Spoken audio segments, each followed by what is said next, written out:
ആദ്യം ശ്രീ സണ്ണിക്കുട്ടി എബ്രഹാം, ഇന്നിപ്പോൾ രാവിലെ പ്രതിപക്ഷ നേതാവിൻ്റെ വാർത്താക്കുറിപ്പായിരുന്നു. അതിന് മറുപടി എന്ന നിലയ്ക്കാണ് എക്സൈസ് മന്ത്രി വാർത്താ സമ്മേളനം നടത്തിയത്. അദ്ദേഹം ബ്രൂവറിയുമായി ബന്ധപ്പെട്ട് കുറേയേറെ കാര്യങ്ങൾ വിശദീകരിക്കുന്നു. മാത്രമല്ല, ഈ ക്യാബിനറ്റ് നോട്ട് എന്നുള്ളതൊരു രഹസ്യരേഖയല്ല എന്ന് അദ്ദേഹം വളരെയധികം വിശദീകരിച്ചുകൊണ്ട് തന്നെ അറിയിക്കുന്നുണ്ട്. അപ്പോൾ അദ്ദേഹത്തിൻ്റെ ഭാഷയിൽ പറഞ്ഞാൽ പ്രതിപക്ഷ നേതാവ് പച്ചക്കള്ളം പറയുകയാണോ?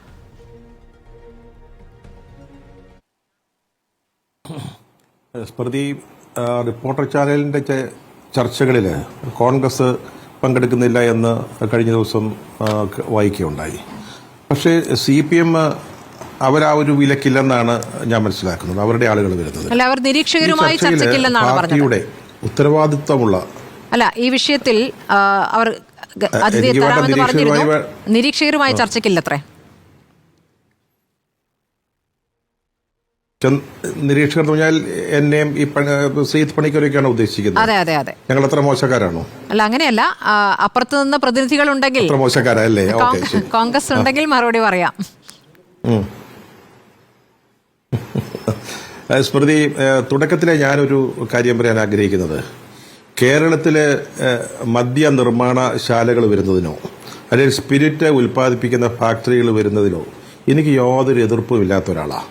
എന്തിനാണ് നമ്മൾ മദ്യത്തെ, അല്ലെങ്കിൽ ഇവിടെ ഏറ്റവും കൂടുതൽ മദ്യം ഉപഭോഗം ഉള്ള ഒരു സംസ്ഥാനമാണ് കേരളം. നമുക്കതിന്റെ കണക്കുകളൊക്കെ നമ്മുടെ മുമ്പിലുണ്ട്.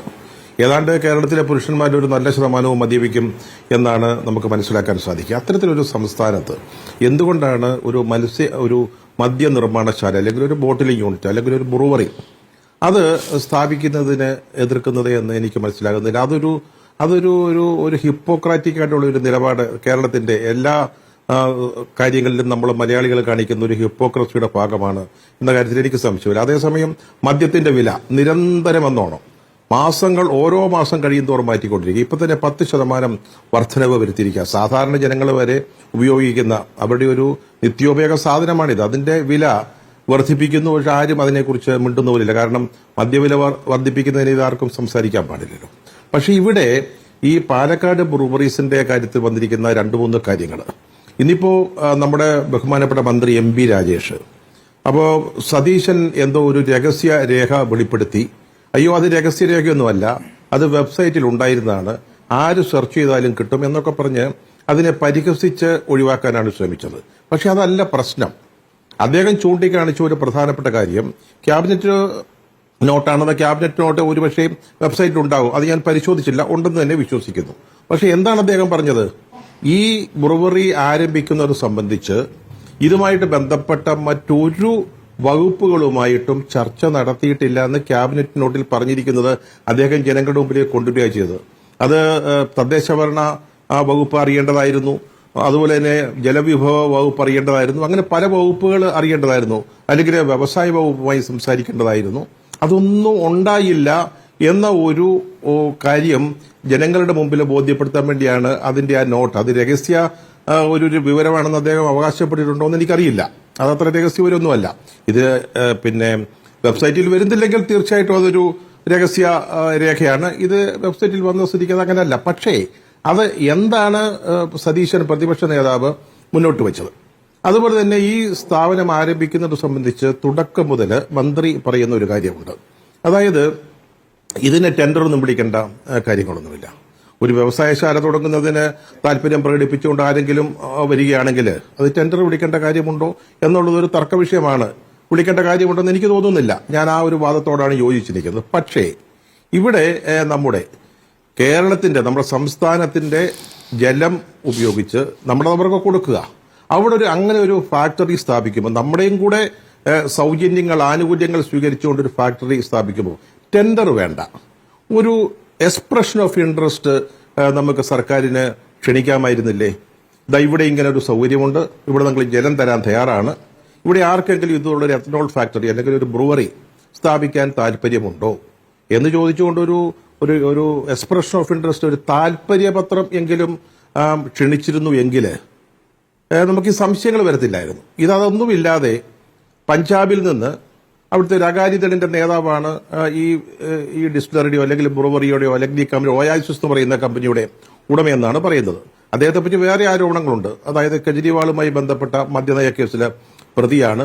അവിടെ ഭൂഗർഭജലം അത് മലിനപ്പെടുത്തിയതുമായി ബന്ധപ്പെട്ട ഒരു കേസിൽ അദ്ദേഹം പ്രതിയാണെന്നൊക്കെ പറഞ്ഞിട്ടുണ്ട്. അതൊന്നും എനിക്ക് അറിഞ്ഞുകൂടാ, അതെന്റെ വിഷയവുമല്ല. അപ്പൊ ഇങ്ങനെ ഒരു എക്സ്പ്രഷൻ ഓഫ് ഇൻട്രസ്റ്റ് സ്വീകരിച്ചിരുന്നുവെങ്കിൽ അല്ലെങ്കിൽ ക്ഷണിച്ചിരുന്നുവെങ്കിൽ കൂടുതൽ ആളുകൾക്ക് ഇതൊരു സൗകര്യമാണ്.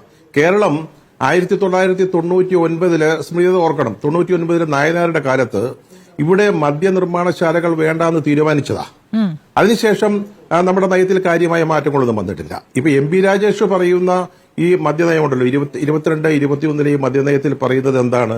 ഇവിടെ അങ്ങനെ ഇത്തരത്തിലുള്ള മദ്യം പിന്നെ ഉൽപ്പാദിപ്പിക്കാൻ ആരെങ്കിലും വന്നാൽ അപ്പോ നോക്കാം, പ്രോത്സാഹനം കൊടുക്കാവുന്നല്ലാതെ ഇവിടെ മദ്യനിർമ്മാണശാലകൾ ആരംഭിക്കാൻ ഒരു തീരുമാനിച്ചിരിക്കുന്ന ഒരു നയം എന്ന രീതിയിൽ അതിനകത്തില്ല. ഞാൻ മനസ്സിലാക്കിയിടത്തോളം, വായിച്ചിടത്തോളം ഇല്ല. അപ്പൊ നമുക്കിവിടെ അങ്ങനെ ഒരു രീതി ഇല്ലാത്ത ഒരു സാഹചര്യത്തില് നമ്മൾ കേരളം അതിനൊരു വഴി അല്ലെങ്കിൽ ഒരു വാതിൽ തുറന്നിടുകയായിരുന്നെങ്കിൽ ധാരാളം പേര്, ഒരുപക്ഷെ 100 കണക്കിന് സ്ഥാപനങ്ങൾ താല്പര്യവുമായി വരുമായിരുന്നു എന്ന കാര്യത്തിൽ സംശയമില്ല. അപ്പം നമുക്ക് നമ്മുടെ കണ്ടീഷൻസിന് അനുസരിച്ച് നമ്മുടെ പിന്നെ നിബന്ധനകൾ ഒത്തുനിൽക്കുന്ന നമുക്ക് ഏറ്റവും കൂടുതൽ സ്വീകാര്യമായ പലതരത്തിൽ അത്തരത്തിലൊരാളെ കണ്ടെത്താമായിരുന്നു എന്നുള്ള പ്രധാന കാര്യമാണ്.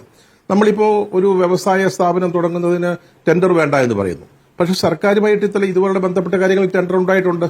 നമ്മുടെ മുമ്പുള്ള ഏറ്റവും വലിയ ഉദാഹരണം വിഴിഞ്ഞമാണ്. വിഴിഞ്ഞത്തിൽ എയർപോർട്ട് പണിയുകയാണ്. അത് സ്വകാര്യ മേഖലയിലാണ്, സർക്കാർ മേഖലയിലല്ല. അതിന് ടെൻഡർ വിളിച്ചു. അത് അവസാനത്തെ ടെൻഡറിൽ അദാനിക്കത് കിട്ടുന്നു. അത് സിംഗിൾ ടെൻഡർ ആയിരുന്നു, വേറെ ആരും വന്നില്ല എന്നുള്ളൊരു സത്യമാണ്. എനിക്കറിയാവുന്ന മറ്റൊരു കാര്യം, ഒരു വിവാദ വിഷയമായതുകൊണ്ടാണ് ഇതൊക്കെ ഓർത്തിരിക്കുന്നത്. ഒറ്റ കാര്യം കൂടെ, നമ്മുടെ എറണാകുളത്ത് ഹയാത്ത് ഹോട്ടൽ, നമ്മുടെ ശ്രീ യൂസഫ് അലിയുടെ ഉടമസ്ഥതയിലുള്ള ആ ഹോട്ടലിന്റെ ആ സ്ഥലം അത് സർക്കാരിന്റെ ആയിരുന്നു. അത് വിൽക്കാനായിട്ട് വെച്ചു. അത് ടെൻഡർ വിളിച്ചിട്ടാണ് കൊടുത്തത്. അല്ലാതെ ഒരു താല്പര്യം അല്ലെങ്കിൽ അത് വാങ്ങാൻ അങ്ങനെ ഒരു ഭൂമിയോടുണ്ടെന്ന് അറിഞ്ഞു വന്ന യൂസഫ് അലി അത് വാങ്ങായിരുന്നില്ല. അതും സിംഗിൾ ടെൻഡർ ആയിരുന്നുകൊണ്ടാണ് ഓർത്തിരിക്കുന്നത്. അപ്പോ ഇത് ഈ ഒയാസിസ് എന്ന് പറയുന്ന സ്ഥാപനത്തെ ഇവിടെ ഒരു മദ്യനിർമ്മാണശാല തുടങ്ങുന്നതിനായിട്ട് തെരഞ്ഞെടുത്തത് ആ രീതി, അതിലാണ് സംശയമുള്ളത്. അതാണ് പ്രതിപക്ഷം മുന്നോട്ട് വയ്ക്കുന്നത്. അതിനാണ് ഉത്തരം പറയേണ്ടത്. അല്ലാതെ ഇത് രഹസ്യരേഖയല്ല, ഇത് പിന്നെ ഇത് ഒറ്റ മിനിറ്റൂടെ രഹസ്യരേഖയല്ല അല്ലെങ്കിൽ ഇത് വെബ്സൈറ്റിലുള്ളതാണെന്ന് പറഞ്ഞ് ഒഴിയുകയല്ല വേണ്ടത്. പിന്നെ വെള്ളത്തിന്റെ കണക്ക് പറഞ്ഞു, അത് വേറെ ചോദ്യങ്ങൾ വരികയാണെങ്കിൽ